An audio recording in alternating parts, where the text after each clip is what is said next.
Salve, salve, amigos!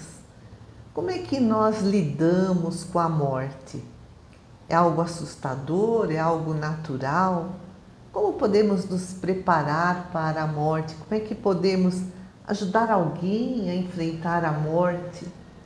Julian Melgoza, no livro Mente Positiva, escreve que a morte é uma realidade universal.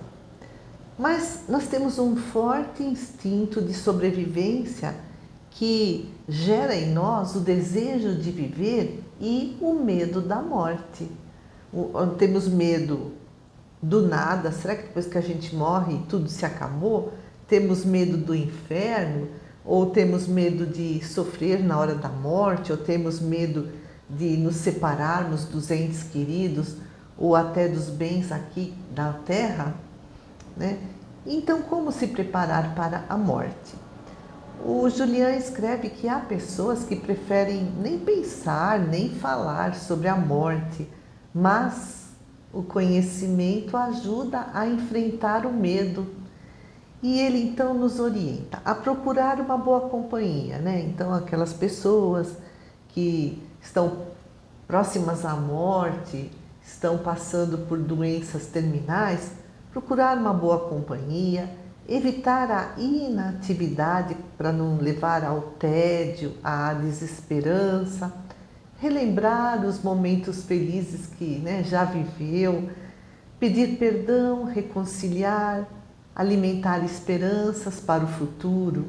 E a crença na imortalidade da alma nos ajuda a enfrentar a morte com confiança.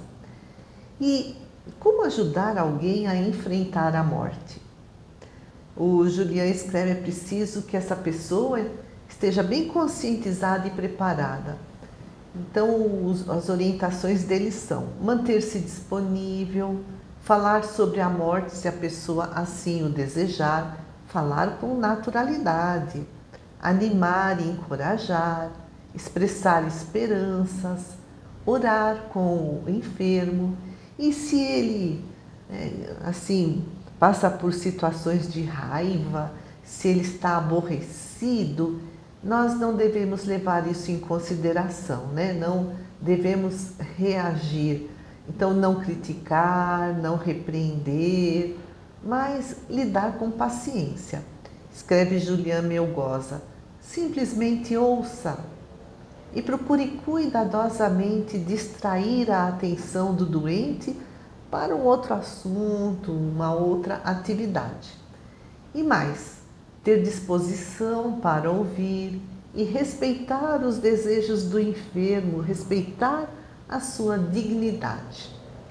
Elisabeth Kübler-Ross foi uma psiquiatra suíça, viveu no século passado, e ela fez um estudo junto a pacientes terminais e elaborou as 5 fases. A primeira é a rejeição, então a pessoa não aceita a aproximação da morte. A segunda é o desgosto, em que ela cai na tristeza.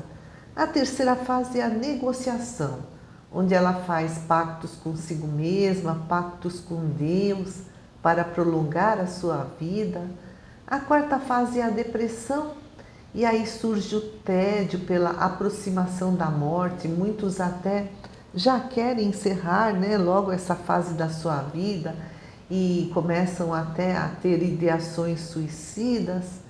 E a quinta fase é a da aceitação, em que surge aquele momento de calma, de paz interior.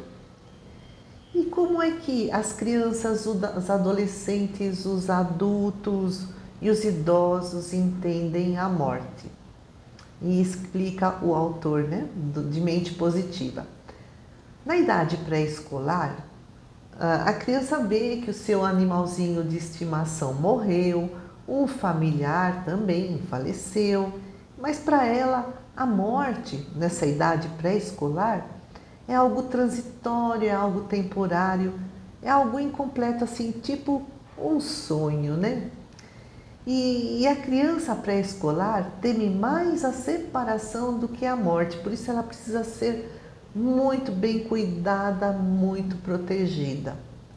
Na idade escolar, a morte é algo triste e permanente.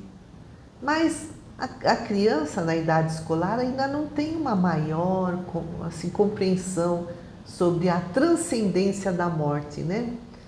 O que vem depois da morte. Então é preciso falar com ela com naturalidade, esclarecer as dúvidas. E o adolescente? Para ele a morte é algo definitivo, universal e inevitável. Mas segundo Julian Melgoza, a maioria dos adolescentes não tem medo da morte.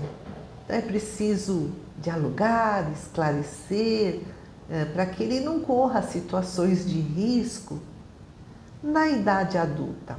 Então os adultos têm plena compreensão da morte, mas a morte para muitos ainda é algo assim distante, né? As pessoas têm consciência de que acidentes e doenças acontecem, podem levar à morte, mas é algo assim que está longe de acontecer. No entanto, diante de uma doença terminal, é preciso olhar o passado com satisfação, com gratidão, com perdão. E na velhice? Bom, o idoso, ele compreende que a morte é implacável, né? Ela pode acontecer a qualquer momento. Alguns idosos, eles têm falta de esperança, eles entram em depressão, têm ideias negativas que se acentuam conforme surgem as doenças. E a sugestão aqui de Julian Melgoza é desenvolver uma atitude de gratidão por ter chegado à velhice nesse mundo tão cheio de acidentes e doenças. Refletir sobre a própria vida com calma, não se lamentar, né, pelo que passou e contemplar o futuro com esperança. Contemplar com esperança os anos de vida que ainda restam. Amigos queridos, agradeço muito a todos que se inscreveram neste canal, todos os que fazem os seus comentários, todos os que nos acompanham e até a próxima.